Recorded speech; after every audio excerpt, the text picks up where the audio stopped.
پر عذاب و طالب کا ہے جو تبرک بٹ رہا ہے مجلس شبیر میں جو تبرک بٹ رہا ہے مجلس شبیر میں تا قیامت یہ بھی ایک صدقہ ابو طالب کا ہے گردن اسلام پر ابو طالب کا ہے مسجد کو ہو انور یا ہو وہ کر وہ بلا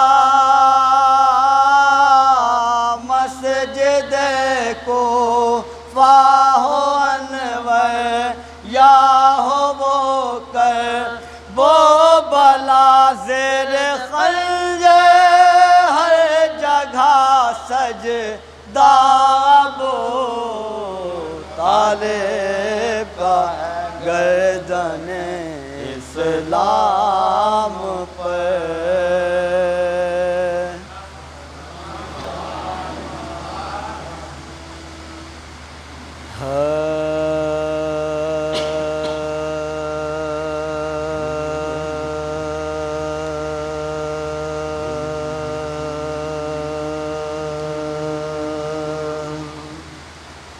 لاش پہ حسین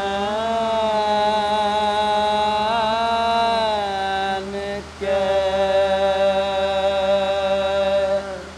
جب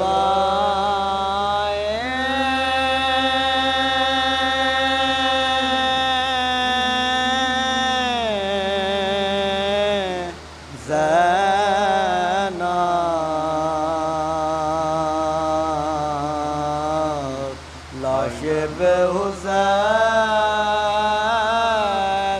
کے جب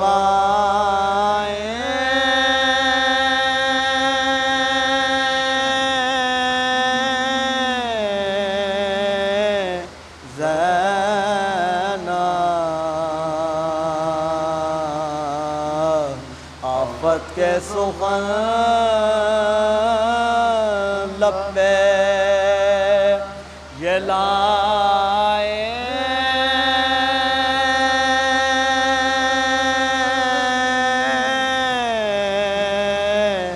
زینب لاش پہ حسین بھائی نہ ملے گا کوئی تجھ سا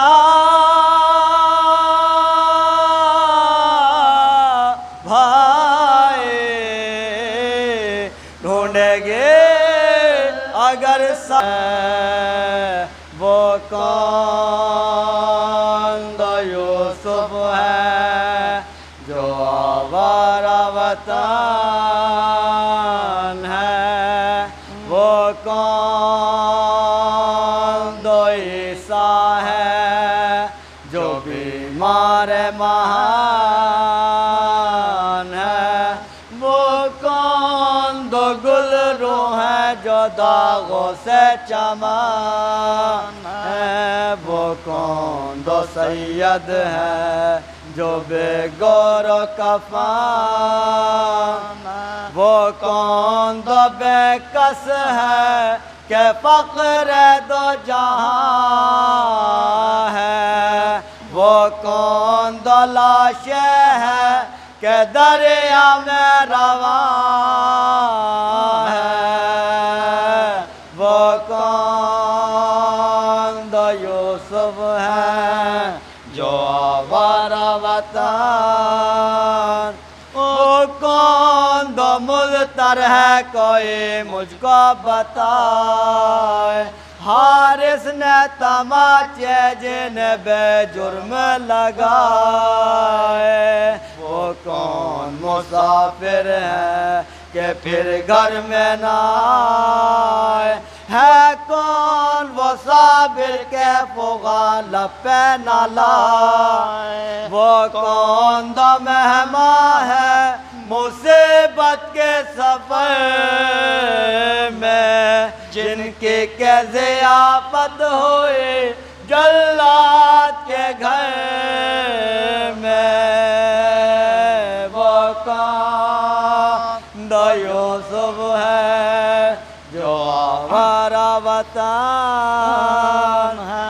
شیعوں کے گھروں میں ابھی مسلم کی اذان ہے، اور حارث بے رحم کے ان پر یہ جفا ہے۔ دریا پہ پائے قتل عدو لے کے چلا، الجھے ہوئے زلفوں کو شقی کھینچ رہا ہے۔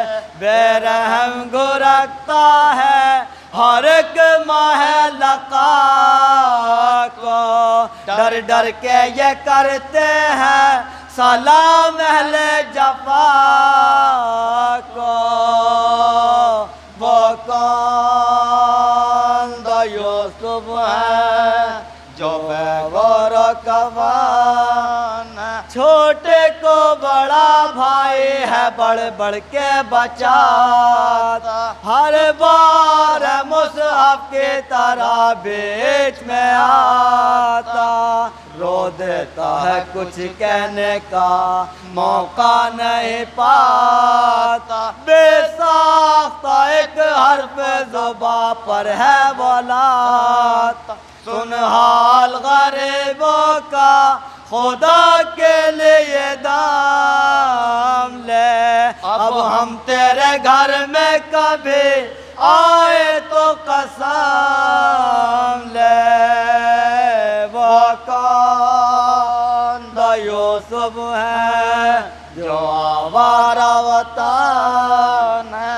سنتا نہیں مظلوموں کے ایک بات سے ستم گئے، دیتے ہیں ندا زو جائے حارث کو وہ مستر، یہ جانتے تو ہم نہ کبھی آتے تیرے گھر، مہمانوں کو اپنے تو بچاتے نہیں آ کر، چھڑوا دے کے پکڑے ہوئے زلفوں کو ادو ہے، اماں نہیں بابا نہیں جو کچھ ہے سو تو ہے۔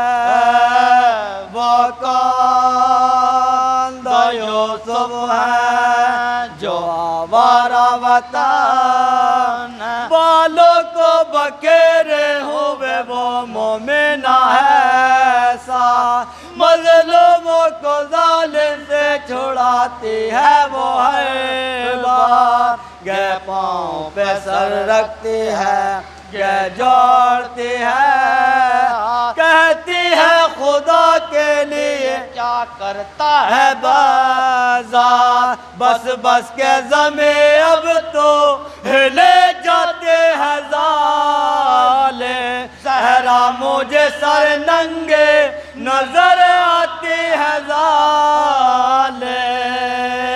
وہ کون دا یوسف ہے جو آوارہ وطن ہے؟ فرزند کو دے ہار سے ملعون تلوار، اور بولا کہ ان دونوں کا سر کاٹ لے ایک بار، دونوں کو لیے ساتھ بڑھا آگے وہ دیدہ، حسرت سے لگے دیکھنے اس کو یہ خوشا، اس نے کہا کیا دیکھتے ہو سر پہ قضا ہے، بابا نے میرے قتل کا فرمان دیا ہے۔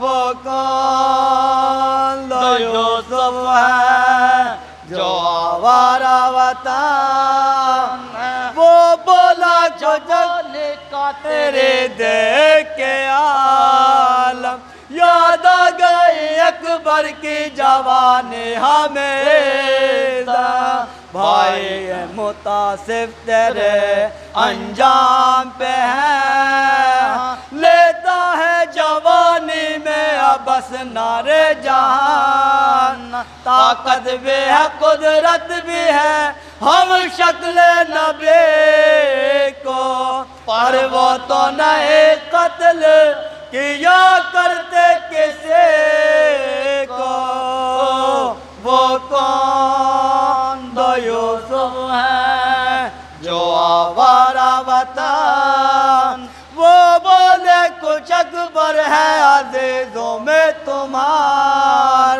رو کر کہا بیٹے ہیں وہ ماموں کے ہمارے سب بھائیوں میں ہم علی اکبر کو ہیں پیار کیا دخل حضور ان کے کوئی دم بے جو مار ہم گھٹنیوں عباس کے سینے پہ چلے ہیں ہم زینب کلثوم کے گودی کے پلے ہیں وہ کون دو یوسف ہے جو آوارہ وطن یہ سنتے ہی گرد ان کے پھرا حقا وہ شیدا دریا میں گراتے پٹک کر لب دریا اللہ کی رحمت میں ہوا غرق سراب حارث نے کہا حق پدر یہ ہے تو بولا حاشا تو پدر کس کا شک یہ اجل ہے ماں فاطمہ ہے مومنوں کا باپ لے ہے وہ کون دو یوسف ہے جو آوارہ وطن تو کون ہے ظالم نظر آوے تجھے کیا کر وہ دیکھ نبی روتے ہیں دریا پہ کھلے سر ظالم نے کہا مجھ کو نہیں خوف پیغمبر ایک دیکھ تلے دونوں کو بٹھلایا برابر گردن کو نہ جھکنے دیا سجدے میں خدا کے سر کاٹا بڑے بھائی کا چھوٹے کو دکھا کے وہ کون دو یوسف ہے جو آوارہ وطن سر پاس رکھا لاش کو دریا میں بہایا بھائی کے گلے کا جو لہو خاک پہ پایا الفت سے برادر کا لہو جوش میں آیا تب جوڑ کے ہاتھ اس نے یہ قاتل کو سنا پوچھو یہ لہو کرتے سے تلوار جھکا دے لوٹوں میں بڑے بھائی کے خون میں جو رضا دے وہ کون دو یوسف ہے جو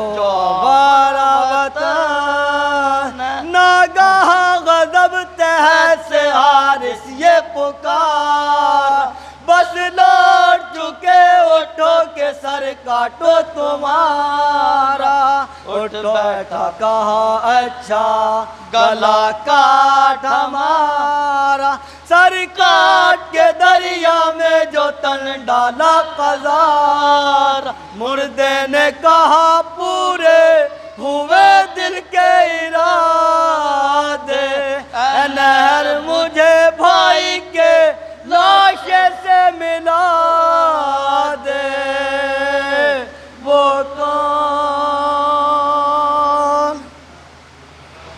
حوصلہ ہم سب کا مثل میثم تمار ہو اے خدا ہر دل میں حب حیدر کرار ہو حوصلہ ہم سب کا مثل میثم تمار ہو اور مدح مولا میں زباں جاوید کی چلتی رہے منزل شمشیر ہو چاہے عروج دار ہو، منزل شمشیر ہو چاہے عروج دار ہو۔ باواز بلند نعرے صلوات پڑھتے ہیں آپ لوگ۔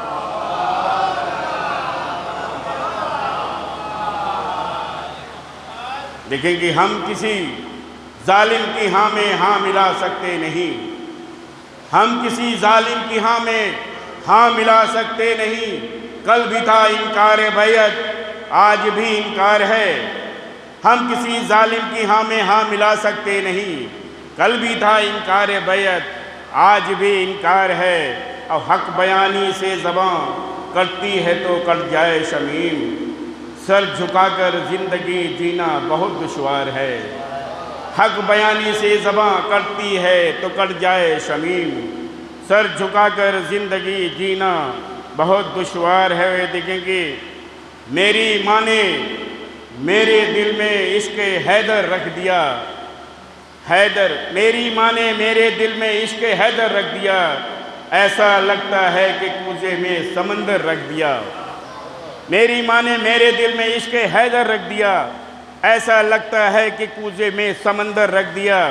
اور دیکھیں کہ رشک کرتی ہے میرا گھر دیکھ کر خلد بری، رشک کرتا ہے میرا گھر دیکھ کر خلد بری، جب سے غازی کا علم گھر میں سجا کر رکھ دیا، جب سے غازی کا علم گھر میں سجا کر رکھ دیا۔ اور دیکھیں یہ ہوا، یوں ہوا محسوس جیسے راہ جنت مل گئی، یوں ہوا محسوس جیسے راہ جنت مل گئی، میں نے جب اپنا قدم فرش عزا پہ رکھ دیا، یوں ہوا محسوس جیسے راہ جنت مل گئی، میں نے جب اپنا قدم فرش عزا پہ رکھ دیا۔ باواز بلند نعرے صلوات پڑھتے ہیں۔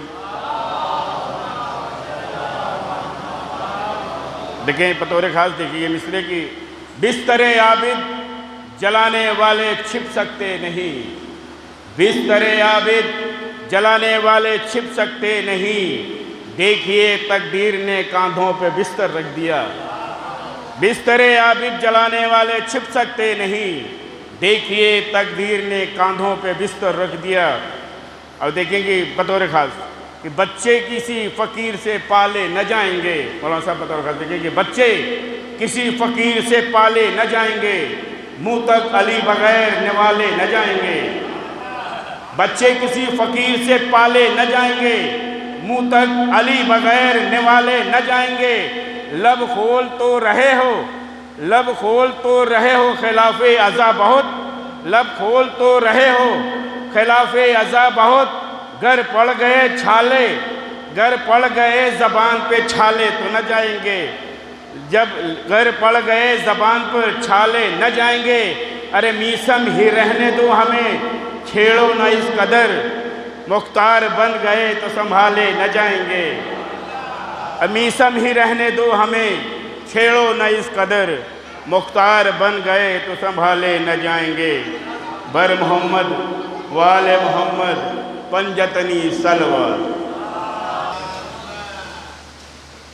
مجلس کی طرف سے کیونکہ یہ ایک اصال ثواب کی مجلس ہے اور ایک ماں کے اصال ثواب کے لیے تو ماں کے حوالے سے فقط آپ لوگوں کو پیش نظر کر رہا ہوں، سماعت کر لیں کہ ماں کی عظمت سے بغاوت جو کسی صورت کرے، ماں کی عظمت سے بغاوت جو کسی صورت کرے، اس کو یہ حق ہی نہیں کہ خواہش جنت کرے، ماں کی عظمت سے بغاوت جو کسی صورت کرے، اس کو یہ حق ہی نہیں کہ خواہش جنت کرے، ہوتے ہیں عذاب پیچھے بعد میں راہ نجات، ہوتے ہیں عذاب پیچھے بعد میں راہ نجات، ماں کی خواہش کے مطابق ماں کی جو خدمت کرے، ماں کی خواہش کے مطابق ماں کی جو خدمت کرے۔ ایک نعرہ تکبیر میں دیجیے۔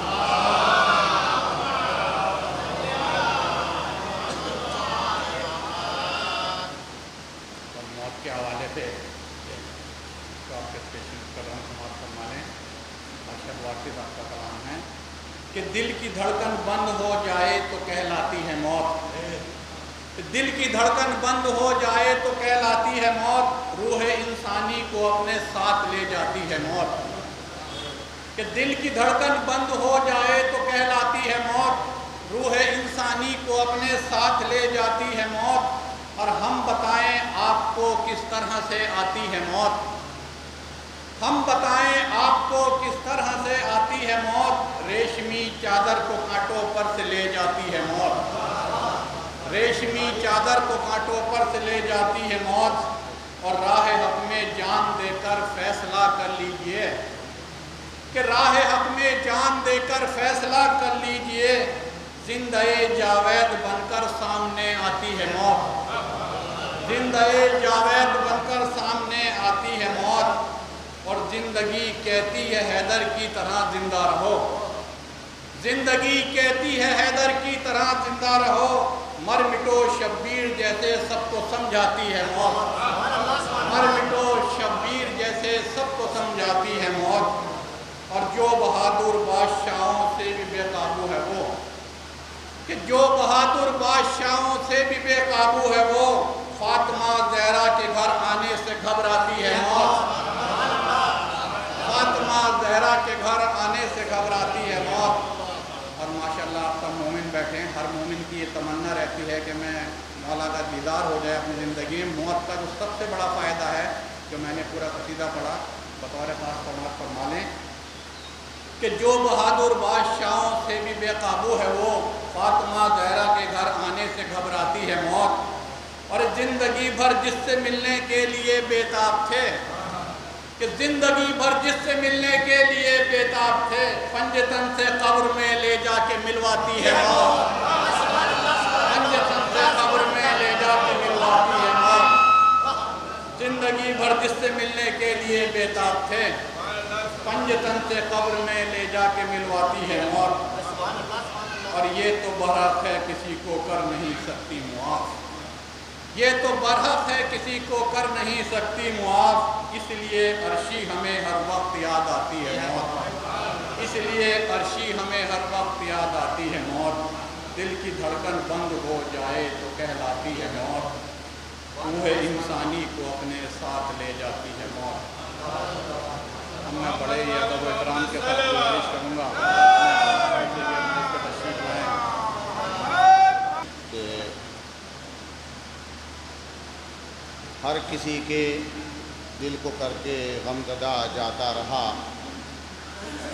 ہر کسی کے دل کو کر کے غمزدہ جاتا رہا، دھڑکنوں میں بسنے والا دلربا جاتا رہا، اور چھوڑ کر موج تلاطم میں سفینہ دفعتاً غمزدہ کر کے سبھی کو رہنما جاتا رہا، غمزدہ کر کے سبھی کو رہنما جاتا رہا۔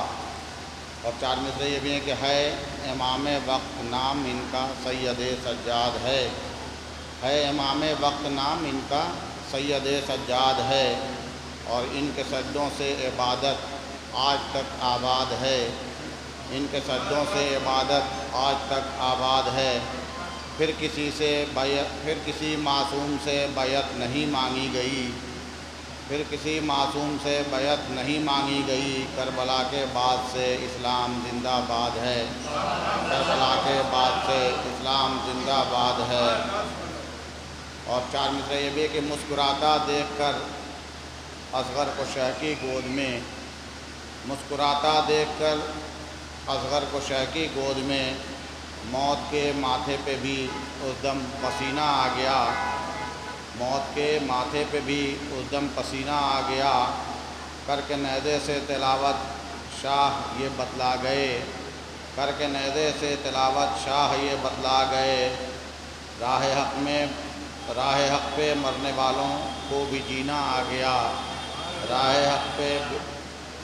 حق پہ مرنے والوں کو بھی جینا آ گیا۔ اور چند مسلسل اشعار ہیں کہ ابو طالب کے بیٹوں نے خدا کا دین بچایا ہے، ابو طالب کے بیٹوں نے خدا کا دین بچایا ہے، بڑی قربانیوں کے بعد یہ اسلام پایا ہے، بڑی قربانیوں کے بعد یہ اسلام پایا ہے، اور ہماری قوم زہرا کی دعا ہے اور تمنا ہے، ہماری قوم زہرا کی دعا ہے اور تمنا ہے، ہمارے سر پہ قائم حضرت قائم کا سایہ ہے، ہمارے سر پہ قائم حضرت قائم کا سایہ ہے۔ یہاں گلزار ابراہیم ہے، وہاں آتش نمرود، یہاں گلزار ابراہیم ہے، وہاں آتش نمرود، در شبیر پر آ کر یہی حر نے بتایا ہے، در شبیر پر آ کر یہی حر نے بتایا ہے۔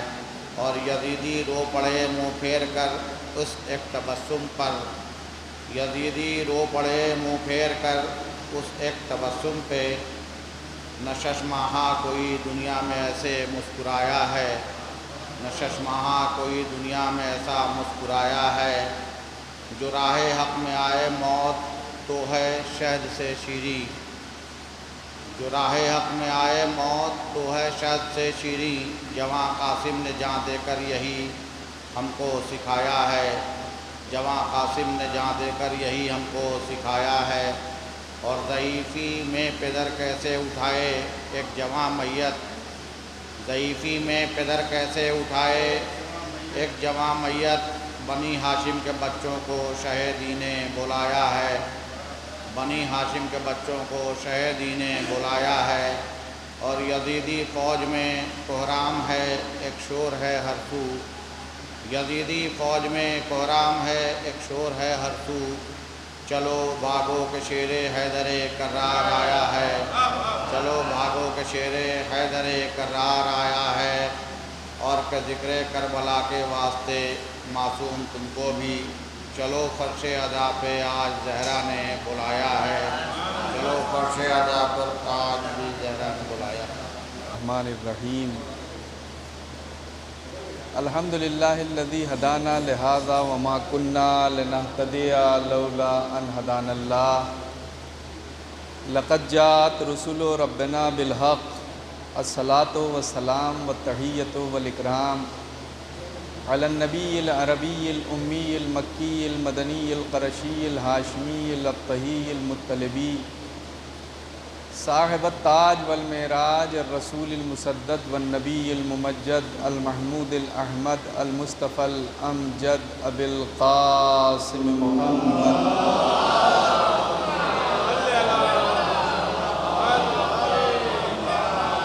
وعلی اہل بیتہ الطیبین الطاہرین المعصومین المظلومین المنتجبین المنتخبین، ولعنۃ اللہ علی اعدائہم وغاصبی حقوقہم ومنکری فضائلہم ومصائبہم وسخاوتہم وشجاعتہم وولایتہم وطہارتہم وعظمتہم وعطشہم اجمعین، من الآن الی قیام یوم الدین، اما بعد فقط قال اللہ تعالی فی قرآن الکریم، بسم اللہ الرحمن الرحیم، انا ہدیناہ السبیل اما شاکرا و اما کفورا، صلوات بھیجے محمد۔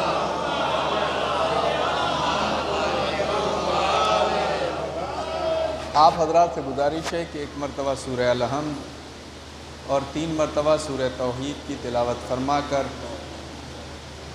مرحوم شہید آیت اللہ رئیسی، مرحوم شہید آیت اللہ آل ہاشم، مرحوم شہید حسین امیر عبداللہیان، مرحوم شہید ملک رحمتی، اس کے علاوہ جو ان کے ساتھ اور افراد تھے، اور اس کے ساتھ ہی ساتھ مرحوم سید اسد علی ابن ارتضیٰ حسین زیدی اور مرحومہ نرگس فاطمہ بنت مصطفیٰ حسین، اس کے علاوہ تمام مومنین و مومنات کی ارواح کو ایصال کرنا ہے۔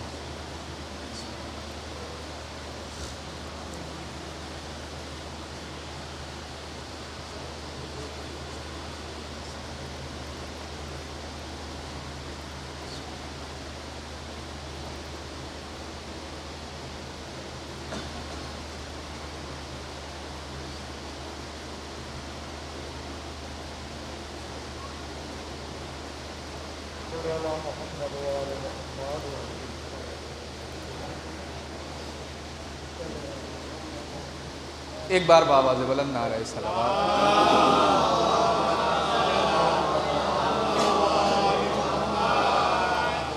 قرآن کریم کا مشہور سورہ جسے سورہ دہر بھی کہتے ہیں اور سورہ انسان بھی کہتے ہیں، اس کی تیسری آیت ہے جس میں اعلان قدرت ہو رہا ہے کہ انا ہدیناہ السبیل، ہم نے اسے راستے کی ہدایت کر دی، اما شاکرم و اما کفورا، اب چاہے وہ شکر کرنے والا بن جائے یا چاہے تو وہ کفر کرنے والا بن جائے۔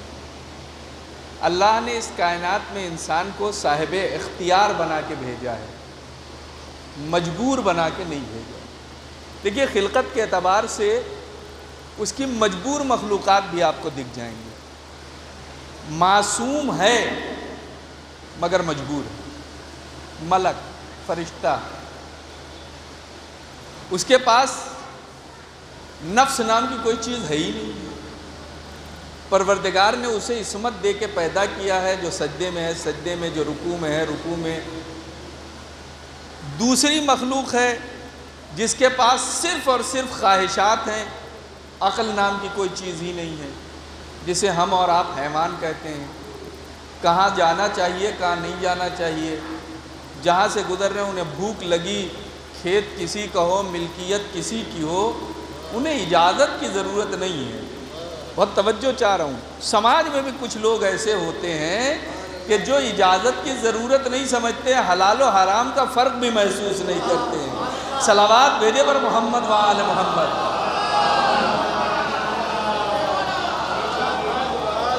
صاحب یہ دو طرح کی مخلوق ہو گئی، لیکن جب قدرت نے ایک تیسری مخلوق بنائی جس میں ان دونوں کی خاصیت پائی جاتی ہے، عقل اس نے ادھر سے لی،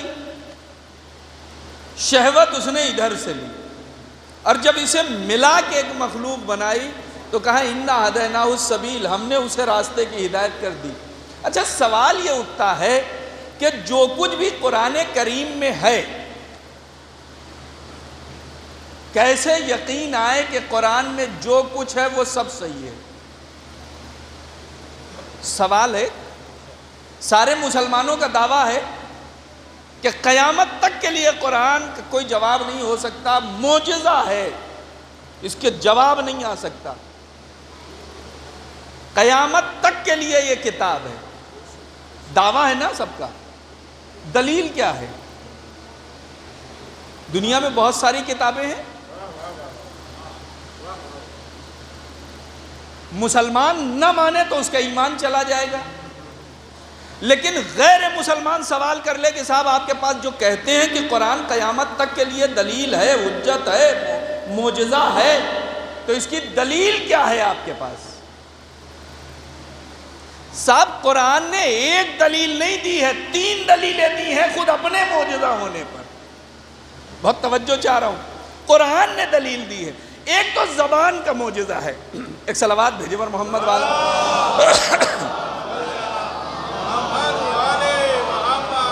ایک تو قرآن معجزہ ہے، قرآن کی زبان ہی معجزہ ہے۔ دنیا میں جتنے بھی کلام ہوتے ہیں وہ یا نظم میں ہوتے ہیں یا نثر میں ہوتے ہیں۔ ابھی اس سے پہلے نظم کا سلسلہ چل رہا تھا، آپ اشعار میں چیزوں کو سن رہے تھے، اب یہ تقریر ہو رہی ہے، نثر کا سلسلہ ہے۔ تو 2 ہی قسمیں تھیں، یا نظم یا نثر، یا پروز یا پوئٹری، تیسری کوئی قسم نہیں تھی نا۔ لیکن اب قرآن کو آپ اٹھا کے پڑھیے، وہی سورہ آپ کو نظم کا بھی مزہ دے گا، وہی سورہ آپ کو نثر کا بھی مزہ دے گا۔ بسم اللہ الرحمن الرحیم، اذا زلزلت الارض زلزالها واخرجت الارض اثقالها وقال الانسان ما لها یومئذ تحدث اخبارها۔ اسے نظم کہیں گے یا نثر؟ گویا قدرت کہہ رہی ہے کہ 2 قسموں سے تیسری تو ہم نے ایجاد کر دی، اب جواب قرآن لانا ہے تو کوئی 4تھی قسم ایجاد کر کے تو دکھاؤ۔ ایک صلوات بھیجے پر محمد و آل محمد۔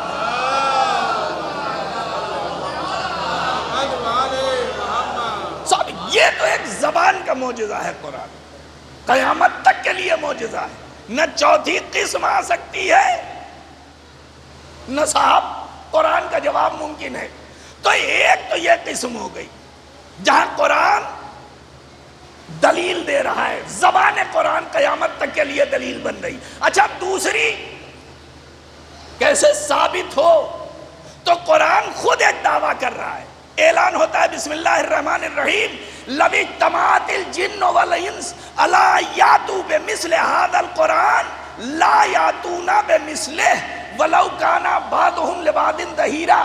اگر تمام انسان اور جنات اس بات پر متحد ہو جائیں کہ وہ اس کتاب جیسی کوئی دوسری کتاب لے آئیں گے تو نہیں لا سکتے ہیں، اگرچہ وہ ایک دوسرے کی مدد کر رہے ہوں. بہت توجہ. اور یہ جو دعویٰ ہو رہا ہے یہ اس دور کے لیے نہیں تھا، قیامت تک کے لیے دعویٰ ہے. گویا قدرت کہہ رہی ہے کہ اگر تم یہ کہتے ہو کہ یہ الہی کلام نہیں ہے تو اس جیسی کوئی کتاب لے آؤ. قرآن کے 114 سورے ہیں صاحب، 114 سوروں کا جواب لے آئیے. وقت گزرا، ذہن کو ایک گوشے تک لے چلتا ہوں، ذرا اس زاویے سے بھی کبھی سوچئے گا. صاحب 114 سوروں کا جواب نہیں ہو سکا. قرآن نے دوسرا دعویٰ کیا کہ اگر سب کا جواب نہیں لا سکتے ہو تو 10 سوروں کا جواب لے آؤ. کہاں کہا گیا 114؟ 114 کا جواب نہ آیا تو پھر گھٹا دیا کہ اچھا صرف 10 سوروں کا. یہ جو 10 سورے کہے اس میں قید نہیں لگائی کہ بڑے والے سوروں کا جواب لانا چھوٹے والوں کا نہ لانا، کسی سورے کا جواب لے آؤ. اچھا جب 10 کا بھی جواب نہ آیا تو پھر قرآن نے دعویٰ کر دیا بسم اللہ الرحمن الرحیم ان کنتم فی ریب مما نزلنا علی عبدنا فاتوا بسورۃ من مثلہ. اگر تم یہ سوچتے ہو کہ ہم نے اپنے بندے پر جو نازل کیا ہے اس میں شک و شبہ پایا جا رہا ہے تو اس جیسا کوئی ایک سورہ لے آؤ. بہت توجہ چاہ رہا ہوں. 114 کا جواب لاؤ، نہیں لا سکے. 10 کا لے آؤ، نہیں لا سکے. 1 کا لے آؤ. پھر کہہ رہا ہوں قید نہیں ہے کہ سورہ بقرہ کا جواب لانا، کسی اور سورے کا جواب نہ لانا، کسی ایک سورے کا جواب. اور جواب نہیں آ سکا آج تک. دلیل پیغمبر اکرم جب مبعوث پر رسالت ہوئے ہیں اس سے پہلے سے عرب کا ایک سلسلہ تھا کہ سال بھر کے جو بڑے بڑے شعراء کرام ہوتے تھے وہ سال کا ایک دن معین تھا. اس دن آ کے دیوار خانہ کعبہ کے اوپر اپنے کلام آویزاں کر دیتے تھے. اور جو مکے کی ادبی انجمن تھی وہ آ کے ان سارے کلاموں کو پڑھتی تھی. جس کا کلام سب سے اعلیٰ ہوتا تھا اسے سال بھر کے لیے اس انجمن کا صدر بنا دیا جاتا تھا. پھر جب اگلا سال آتا تھا پھر انتخاب ہوتا تھا. جب پیغمبر مبعوث پر رسالت ہوئے اور نزول قرآن کا سلسلہ شروع ہوا تو پیغمبر اکرم نے آ کے قرآن کریم کا سب سے چھوٹا سورہ، بہت توجہ چاہ رہا ہوں، قرآن کا سب سے چھوٹا سورہ بسم اللہ الرحمن الرحیم انا اعطیناک الکوثر فصلی لربک وانحر انا شانئک ھو الابتر، سب سے چھوٹا سورہ لکھ کے لے جا کے دیوار خانہ کعبہ پر آویزاں کر دیا. اگلے دن جب ادبی انجمن کے افراد آئے پورے کلام پڑھتے پڑھتے جب اس چھوٹے سے کاغذ پہ نظر پڑی، اب میں مسلمانوں سے سوال کرتا ہوں کہ ابھی پیغمبر کے تو صحابی بنے نہیں تھے، یہ بتاؤ کاغذ کون لایا تھا، قلم کون لایا تھا؟ ایک صلوات بھیجے پر محمد و آل محمد.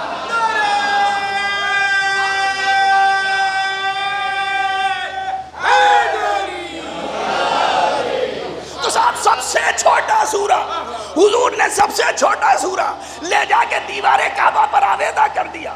اگلے دن جب سب کے سب آئے پڑھتے پڑھتے جب اس چھوٹے سے کاغذ پہ نظر پڑی تو تاریخ کہتی ہے بڑے بڑے قصیدے پیچھے رہ گئے اور اسے پڑھنے کے بعد کچھ سمجھ میں نہ آیا. صرف نیچے ایک لائن لکھ دی ما ھذا کلام البشر، یہ کسی انسان کا کلام نہیں ہو سکتا ہے. بہت توجہ چاہ رہا ہوں، اب ذہن کو ایک گوشے تک لے چلنا چاہتا ہوں. جب دشمنوں کے بڑے بڑے کلاموں کی یلغار کے مقابلے میں پیغمبر کو معجزہ لانا ہوا تو بڑے سورے نہیں لائے، جو سب سے چھوٹا سورہ تھا اسے لے کے آئے ہیں.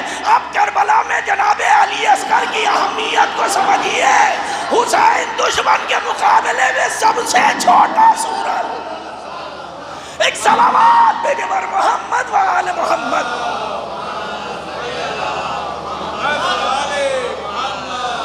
تو سب قرآن قرآن کی آیتوں کے ذریعے قرآن کہہ رہا ہے لے آؤ جواب. نہیں ہے، اگر کوئی نہیں کہتا ہے تو قرآن کا جواب لے. تو صاحب یہ ہو گیا قرآن کہہ رہا ہے کہ ہم نے ہدایت کر دی. اب چاہو تو شاکر بنو، چاہو تو کافر بنو، دونوں اختیار. اچھا یہ جو ہمارے یہاں ایک چیز ہے، اگر کوئی بچہ ادھر ادھر ٹہل رہا ہو، نماز کا ٹائم ہو، اور فرض کیجئے مولوی صاحب نماز پڑھانے آ رہے ہیں، نظر پڑ گئی، کہا بیٹا مسجد. پیچھے سے کسی نے کہا کیا بتائیں مولانا صاحب، بڑی نصیحت کرتے ہیں، مگر اللہ نے اس کے نصیب ہی میں نماز نہیں لکھی ہے. اسکول کے وقت پہ کوئی بچہ ادھر ادھر ٹہلتا دکھ گیا، کسی بزرگ نے سوال کر لیا کہ صاحب یہاں کہاں ٹہل رہے ہیں، آپ کو تو اسکول میں ہونا چاہیے. گھر سے پلٹ کے آواز آئی، کیا بتایا، اللہ نے اس کے نصیب میں جاہل ہونا لکھ دیا ہے. ہمارے یہاں ہے نا، ہر چیز نصیب، قسمت، بڑا حسین پردہ. ہم نے اپنی بدعمالیوں کو قسمت کا نام دے دیا ہے. اگر ہر چیز نصیب اور قسمت ہے تو پھر مجھے انصاف سے بتائیے، جنت و جہنم قسمت لکھنے والے کے لیے ہونا چاہیے؟ بھئی اللہ نے میرے نصیب میں چور ہونا لکھ دیا. اب میں کتنے بھی نیک کام کرنے کی سوچوں، لیکن جب اس نے لکھ دیا ہے تو نصیب میں لکھا کیسے بدل جائے گا؟ اگر اسی معنی میں ہے جو ہم سمجھتے ہیں تو پھر نصیب بڑا ہو جائے گا، خدا چھوٹا ہو جائے گا.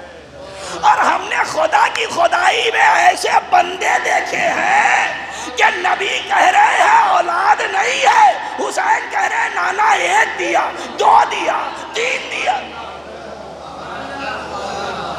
اب جب بندوں کا اتنا اختیار، اب دنیا کہتی ہے صاحب یہ تو آپ نانا نواسے میں ٹکراؤ کر دے رہے ہیں. نانا کہہ رہے ہیں نہیں ہے، حسین کہہ رہے ہیں میں نے دیا. صاحب ٹکراؤ نہیں ہے، نبی بھی صحیح کہہ رہے ہیں، حسین بھی صحیح کہہ رہے ہیں. نبی وہ کہہ رہے ہیں جو ابھی لکھا ہوا ہے، حسین وہ کہہ رہے ہیں جو لکھا جانے والا ہے. ایک صلوات پہ جبر محمد وآل محمد.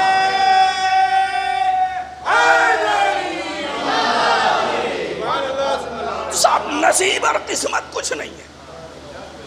اگر نصیب و قسمت ہمارے جو استعمال کے معنی میں ہے تو پھر بندے کے لیے ہے ہی نہیں ہے جنت و جہنم. تو نصیب و قسمت کچھ نہیں ہے. اسی لیے کہا جاتا ہے دنیا مزرعۃ الآخرہ، دنیا آخرت کی کھیتی ہے. تو اگر نصیب ہوتا تو پھر کھیتی کس بات کی؟ جیسے بیج ڈالیں گے ویسی فصل اگے گی. تو صاحب ہدایت اس نے کر دی. اچھا ہدایت کرنے کے ساتھ ساتھ اس نے کچھ اور پیغامات بھی دیے ہیں. دیکھیں جس مناسبت سے مجلس ہے تھوڑا سا اس سے قریب آپ کو لے کے آنا چاہتا ہوں. اس نے قرآن میں کہہ دیا قل کفا باللہ شہیدا بینی و بینکم ومن عندہ علم الکتاب. اے نبی ان سے کہہ دیجئے کہ ہمارے اور تمہارے درمیان خدا شہید ہے یا وہ جس کے پاس علم کتاب ہے. بہت توجہ چاہ رہا. شہید دیکھیں دو، ایک لفظ ہے معنی دو ہیں.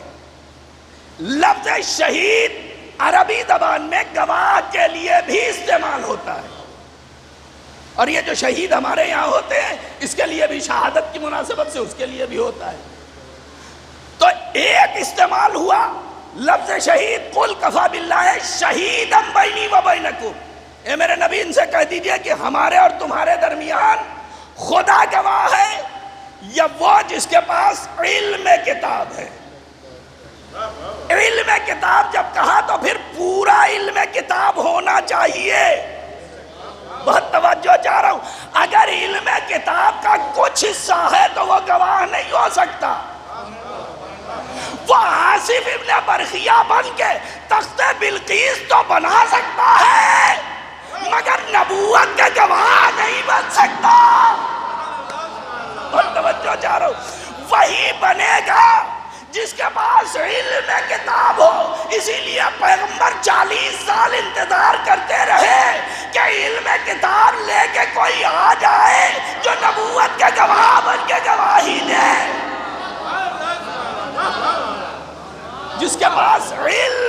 کتاب ہو. اچھا صاحب یہ علم کتاب مولا کائنات میں تمام نہیں ہو گیا ہے. اگر علم کتاب تمام ہو گیا ہوتا تو نو کے سنا سے تقریر ہوتی, تلاوت قرآن نہ ہوتی.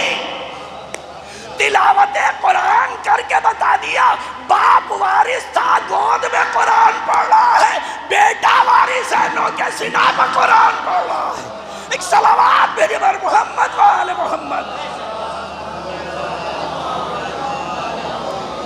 تو صاحب ایک یہ شہید یہ بمانے گواہ, ہر چیز پر گواہ ہے وہ. اس لیے کہ پیغمبر نے آیت نے فرق نہیں کیا ہے پیغمبر سے کہ کہہ دیجئے کچھ میں اللہ گواہ کچھ میں وہ گواہ. جہاں جہاں خدا گواہ وہاں جس کے پاس علم کتاب ہے وہ گواہ. دونوں برابر گواہ ہیں. شاید اسی لیے اللہ نے پیغمبر کو وسیع اپنے گھر سے دیا تھا کہ خدا کا خدا بھی گواہ ہو, خدا کے گھر سے ملنے والا بھی گواہ ہو. مل جل کے ایک صلوات بھیجے پر محمد و آل محمد. تو یہ شہید گواہ ہے. اور جو دوسرا جسے ہم آپ شہید کہتے ہیں جس کی مناسبت سے مجلس ہے, جب اس معیار کے لوگ ہوتے ہیں تو پھر قرآن کی آیت کہتی ہے وَلَا تَقُولُوا لِمَنْ يُقْتَلُ فِي سَبِيلِ اللَّهِ أَمْوَاتٌ بَلْ أَحْيَاءٌ عِنْدَ رَبِّهِمْ يُرْزَقُونَ. جو لوگ اللہ کی راہ میں قتل کر دیے گئے انہیں ہرگز مردہ مت کہو, کہنے پہ پابندی لگائی گئی, بلکہ وہ زندہ ہیں اور اپنے رب کے پاس سے رزق پاتے ہیں. پہلا مرحلہ جو اللہ کی راہ میں قتل کر دیے گئے, قید نہیں لگائی گئی کہ جا کے میدان جنگ میں قتل ہوئے ہوں. اللہ کی راہ میں گھر کے دروازے پہ قتل ہوا تب بھی شہید, میدان جنگ میں قتل ہوا تب بھی شہید.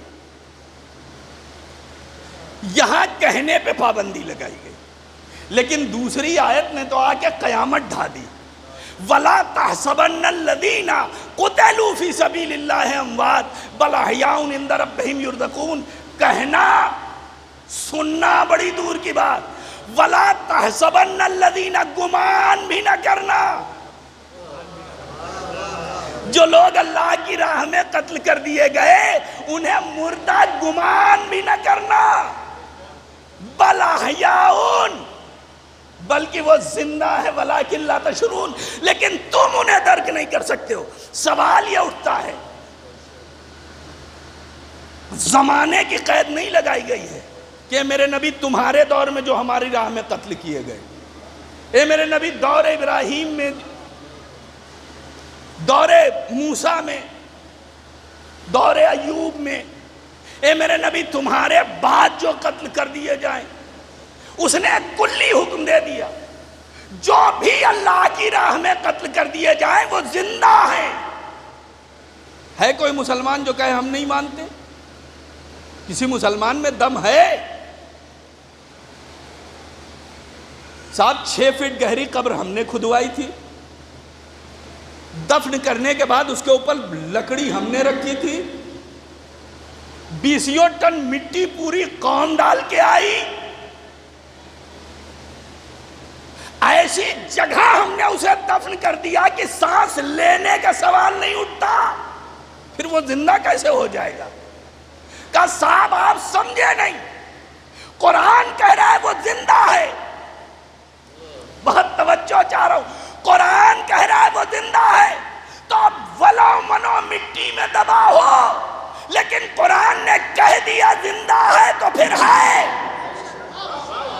بھائی دنیا سے یہی ہم بھی کہتے ہیں, تم جیسا انسان اگر منو مٹی میں دب جائے لیکن اللہ کی راہ میں قتل ہوا ہو تو وہ تو زندہ ہو سکتا ہے. تو پیغمبر کے جس جانشین کو اللہ نے پردہ غیب میں رکھا ہو وہ زندہ کیسے نہیں ہو سکتا؟ ایک صلوات بھیجے پر محمد و آل محمد.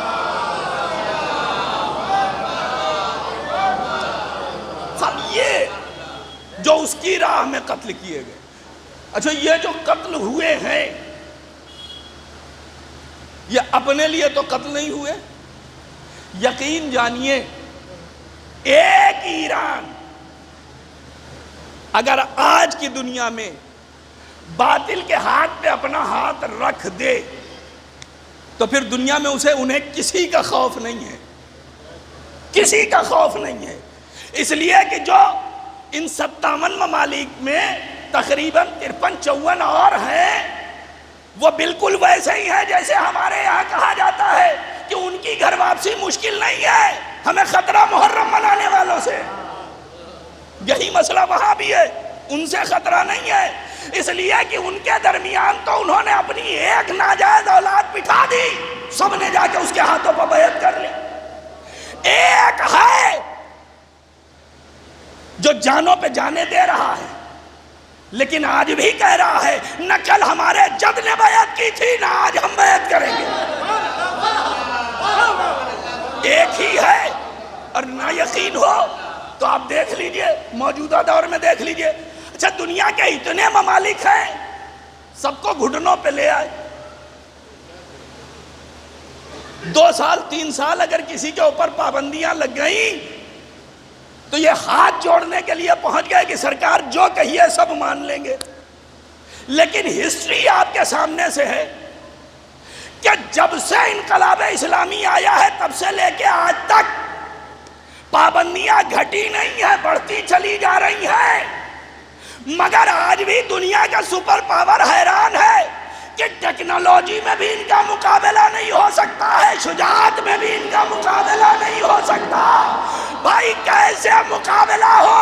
امام جعفر صادق کے ماننے والے ہیں، ٹیکنالوجی وہاں سے ملتی ہے، حسین کے ماننے والے ہیں، شجاعت کا حوصلہ وہاں سے ملتا ہے۔ ایک سلامات بھیجے بر محمد والا۔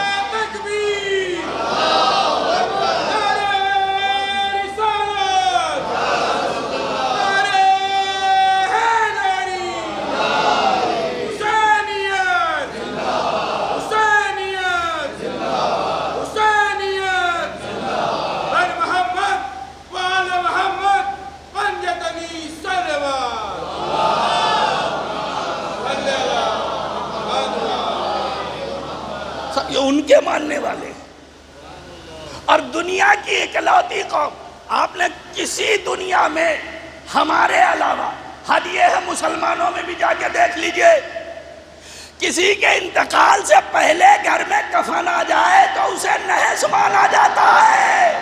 یہ دنیا میں ہماری قوم ہے کہ کبھی سر کے نیچے کفن رکھ کے سوتی ہے، کبھی بدن پہ اوڑھ کے چلتی ہے، گویا دنیا کو ہم بتا رہے ہیں جب تمہارے اجداد ہمیں موت سے نہ ڈرا پائے تو تم ہمیں کیا ڈرانے آئے ہو۔ ایک سلامات میرے بر محمد و آل محمد۔ جس قوم کا اوڑھنا بچھونا موت ہو، مجھے سید مقام احمد سید حسن نصر اللہ نے ایک جملہ کہا تھا جب کچھ سال پہلے یہ حالات خراب ہونے لگے تھے، تل ابیب میں ایک پروٹیسٹ ہوا تھا، اس میں یہودیوں نے پلے کارڈ اٹھا رکھا تھا، Khyber was last chance for you, Khyber تمہارے لیے آخری موقع تھا۔ سید حسن نصر اللہ آج بھی میزائلیں مار کے بتا رہے ہیں نہ کل جد کی ذوالفقار روک پائے تھے نہ آج ہماری تلواریں روک سکتے ہو۔ صلوات بھیجے بر محمد و آل محمد۔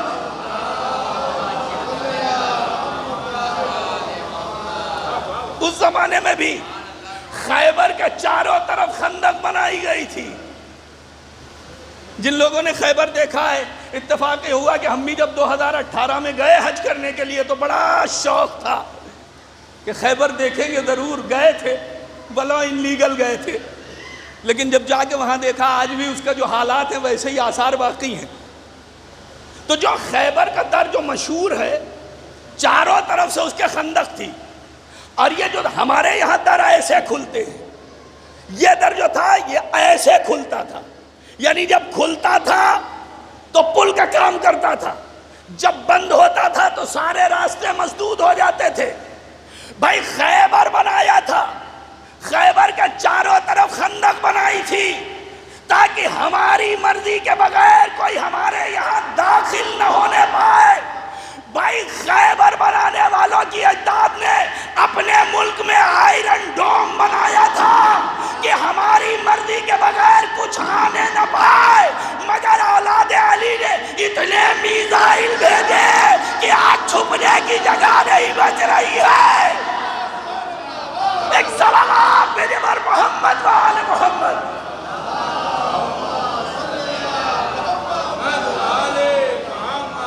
یہ بتا رہے ہیں دیکھو تم کون ہو, ہم کون ہیں. ان سارے حالات میں کہ جب دنیا کا نام نہاد سپر پاور ان کے ساتھ کھڑا ہوا, جہاں ایٹمی اسلحوں کی نمائشیں ہو رہی ہوں, دیکھیے جو علی والے ہوتے ہیں وہ اجتماعی قتل کے سامان فراہم نہیں کرتے ہیں, اور یہ اطمینان ہوتا ہے علی والوں کا, اس لیے کہ جہاں سے جڑے ہیں وہاں کے ماننے والے ہیں نا. جب سید حسن نصر اللہ سے پوچھا گیا آپ اسرائیل سے لڑنے چلے ہیں جس کے پاس 100 ایٹم بم ہے, اگر اس نے 2 بھی مار دیا تو لبنان ختم ہو جائے گا. سید حسن نصر اللہ پلٹ کے جواب دیتے ہیں ان کے پاس ایٹم بم ہے تو ہوا کرے, ہمیں ایٹم بم کی ضرورت ہی نہیں, ہمارا حیفا پر ایک میزائل اسرائیل کو ختم کر دے گا. جن کے پاس اتنی ٹیکنالوجی ہے, اور ابھی جو بھائی نیوزیں دیکھتے ہیں میرے بات کی تائید کریں گے کہ آج سے ٹھیک 1 ہفتہ پہلے حزب اللہ, اچھا حزب اللہ کو ہرا کیسے سکتے ہیں؟ اس لیے کہ قرآن کہہ رہا ہے کہ الا وَإِنَّ حزب اللہ هم الغالبون, حزب اللہ ہی غلبہ پانے والے ہیں. تو خیبر والے کچھ بھی اکٹھا کر لے, جس کی ضمانت قرآن دے رہا ہے اسے کوئی نہیں ہرا سکتا. ایک سلام بھیجے بر محمد و آل محمد.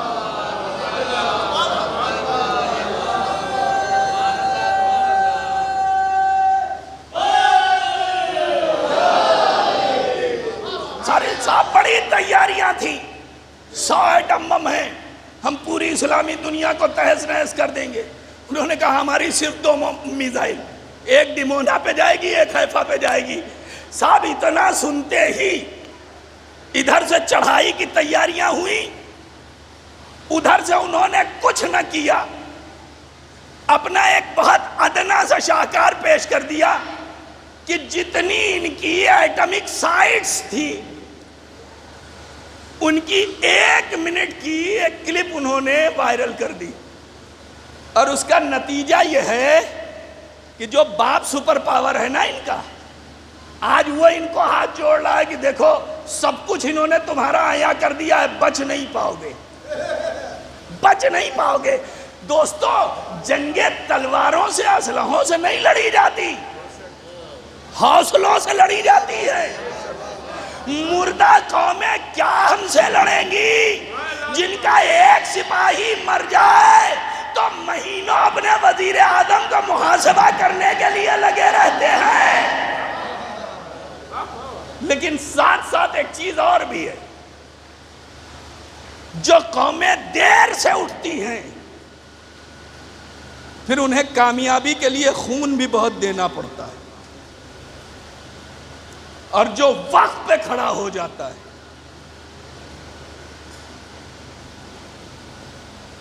79 میں انقلاب آیا, 79, اور تب سے لے کے آج تک جن کی نظر میں تاریخ ہے, جب ایران کا اسلامی انقلاب آیا ہے تو ماچس بھی فرانس سے امپورٹ ہوتی تھی.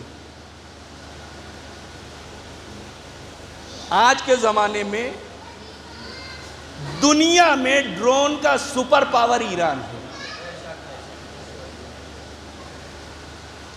42 سال کی پابندیوں کے بعد میزائلیں اپنی بنائی ہوئی, اور آج کا میڈیا یہ کہہ رہا تھا, یعنی جو آج کا دن گزرا ہے اس میں جو رپورٹ لیک ہوئی ہے کہ ایران کے پاس اتنا یورینیم ہے کہ وہ سال بھر تک 5 ایٹم بم روز بنا سکتا ہے. رپورٹ دیکھ لیجئے گا، ساری چیزیں موجود ہیں. سب یہ طاقت ہے جب جذبہ ہوتا ہے، اور جب دشمن آپ کے حوصلوں کا مقابلہ نہیں کر پاتا ہے تو پھر مکر پہ اتر آتا ہے. اور یہ ان کے یہاں آج سے نہیں، شروع سے پایا جا رہا ہے. مولا کائنات سے مقابلہ نہ کر سکے، حالت نماز میں تلوار ماری گئی.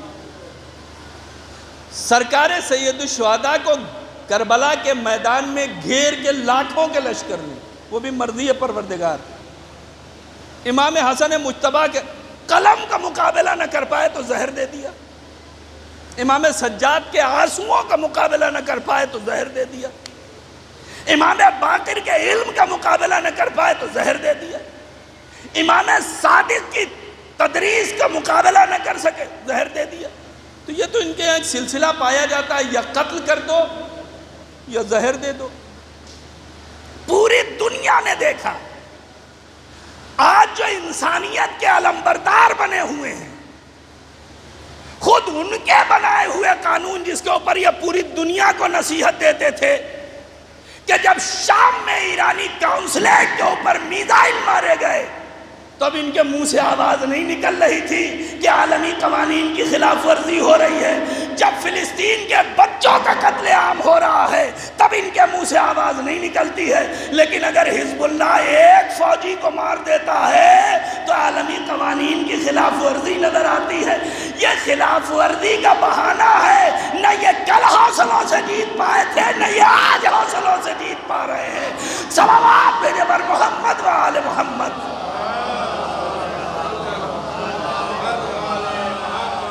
اور کہ وہ اپنی چیزوں میں کامیاب نہیں ہوتے تو پھر ان کا حربہ ہوتا ہے قتل کر دو.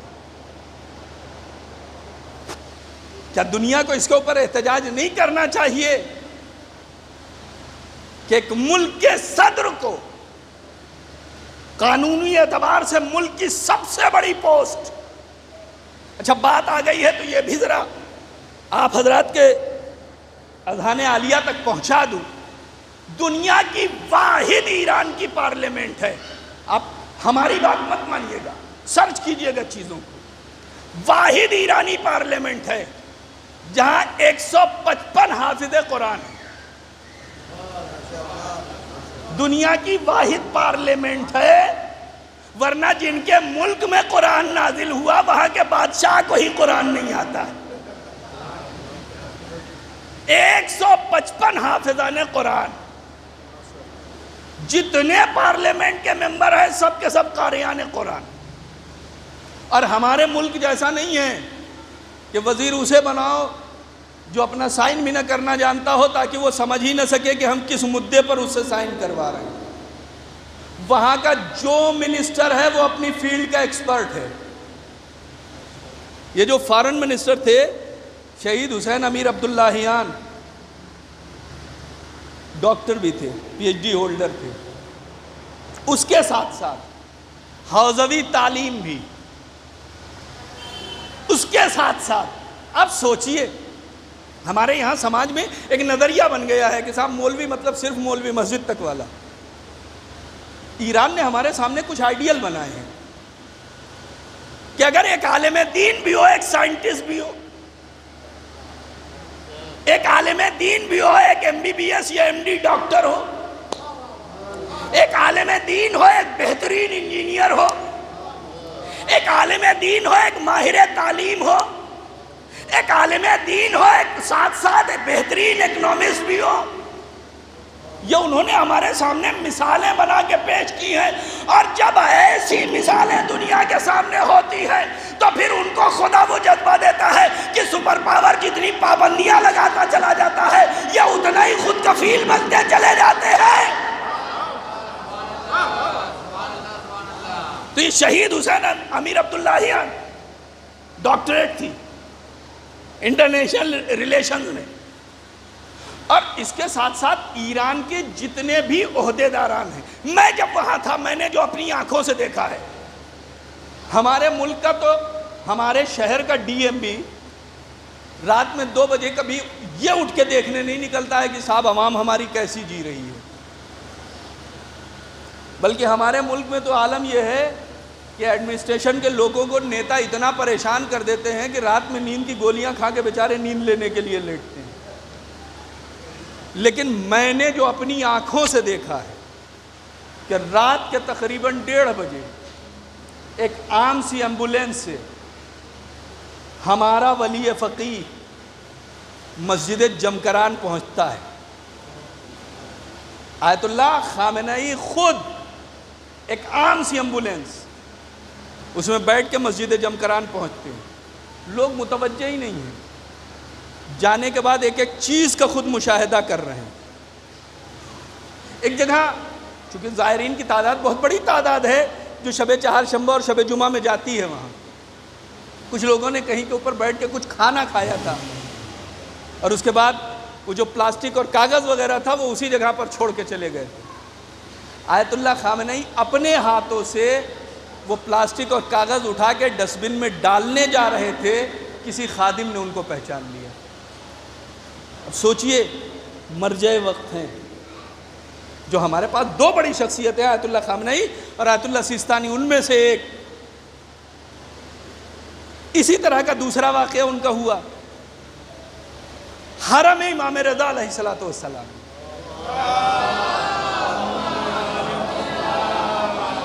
بغیر اطلاع جاتے ہیں، خود ایک ایک چیز کا مشاہدہ کرتے ہیں کہ واقعاً جو زائرین کی خدمات ہیں وہ واقعاً انجام دی جا رہی ہیں نہیں دی جا رہی ہیں۔ دوستو جب ایسے علماء ہوتے ہیں تب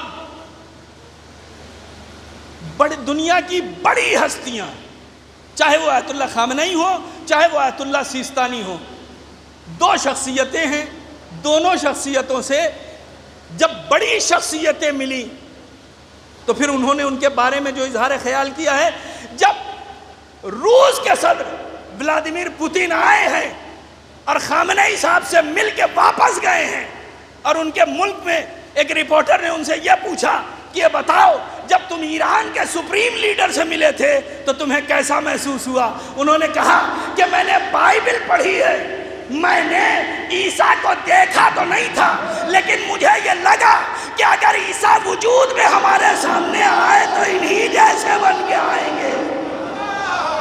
یہ روس کا صدر ہے کہ جب آیت اللہ خامنئی سے ملتا ہے تو انہیں جناب عیسیٰ سے شباہت دیتا ہے، تو پھر دنیا کا جو عیسائی مسلک کا سب سے بڑا پاپ ہے، جب وہ دنیا میں کسی عالم سے ملنے کے لیے نکلتا ہے تو محلوں میں رہنے والوں کے پاس نہیں جاتا ہے، نجف کے ٹوٹے ہوئے ایک چھوٹے سے گھر میں ملنے کے لیے جاتا ہے۔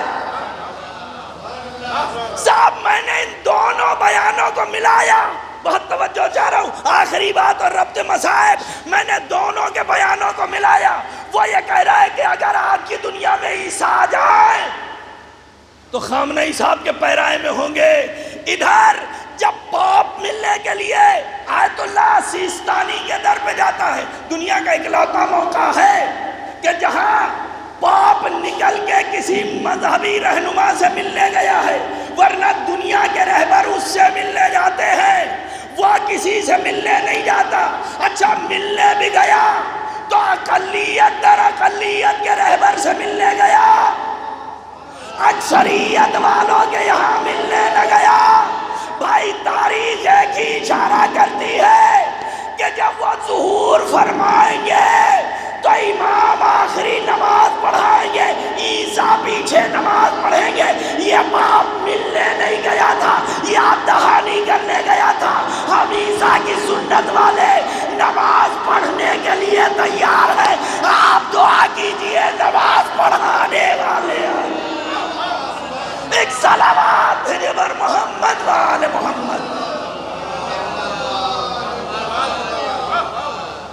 یہ اور جب ہیں تو پھر علمی معیار بھی ویسا ہی ہے۔ علمی معیار اس درجے کا ہے کہ جس چیز کی ملک کو ضرورت ہے تم پابندی لگاتے جاؤ، ہم خود کفیل بنتے چلے جائیں گے، اور ہم ہی خود کفیل نہیں بنیں گے۔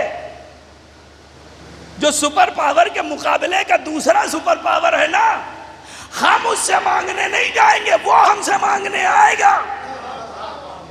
توجہ چاہ رہا ہوں. ورنہ سوچئے سائنس اور ٹیکنالوجی میں جہاں 5th جنریشن فائٹر پلین بن رہے ہوں، ان کے لیے ڈرون بنانا. لیکن یہ ادھر کی دین ہے کہ ان کے بنائے والوں کو اڑانے کے لیے انسان چاہیے ہے. ہم تمہیں وہ تعلیم دے رہے ہیں کہ تم اپنے ملک سے جہاں بیٹھ کے جو چاہو کر سکتے ہو. یہ اور کیوں نہ یہ جذبہ ہو؟ اس لیے کہ جب انسان علم پہ جاتا ہے، اور جو شہید ہوئے ہیں ان میں 2 شخصیتیں وہ ہیں جو آیت اللہ ہیں.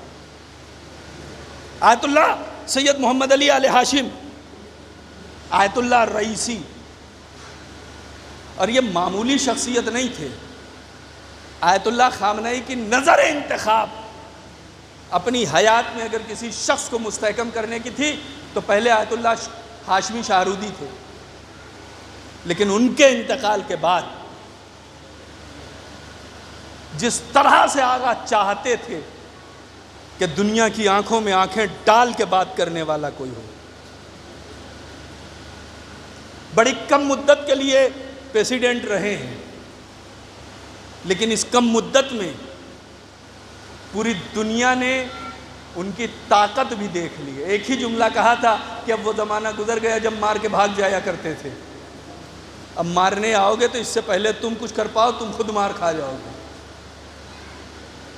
اور جو اپنی طاقت کا، جن کی طاقت کا پوری دنیا میں شہرا تھا، وہ ایران کی فوج تو بڑی دور کی بات، حزب اللہ تو بڑی دور کی بات، حوثی تو بڑی دور کی بات، عراق کی ریزسٹنس فورسز تو بڑی دور کی بات، مٹھی بھر حماس کے لوگ ہیں کہ جنہوں نے 7 مہینے سے جینا حرام کر رکھا ہے.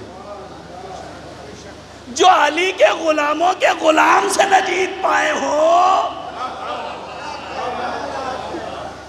وہ دنیا کیا مقابلہ کرے گی؟ لیکن وہی ہوتا ہے جب کامیاب نہیں ہوتے ہیں تو پھر حربہ ہوتا ہے چھپ کے وار کرنا.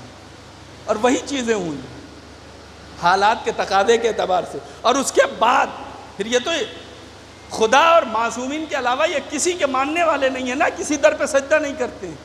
تو پھر آج آپ دیکھ لیجئے کسی کو ریڈ سی چھوڑ کے بھاگنا پڑ رہا ہے، کسی کو بلیک سی چھوڑ کے بھاگنا پڑ رہا ہے.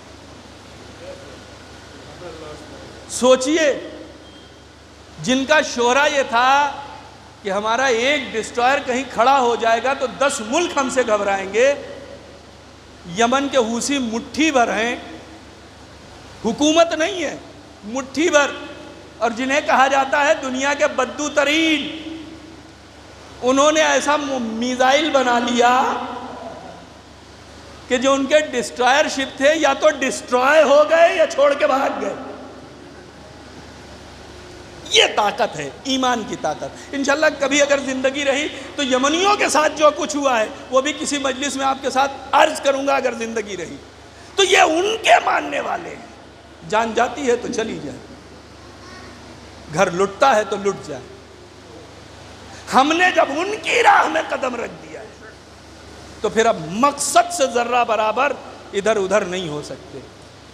مرحب کی اولادوں نے للکار دیا تھا نا، تو پھر اب علی کی اولادوں کے لیے ضروری ہے کہ جو جد نے کیا تھا وہی پھر کرے.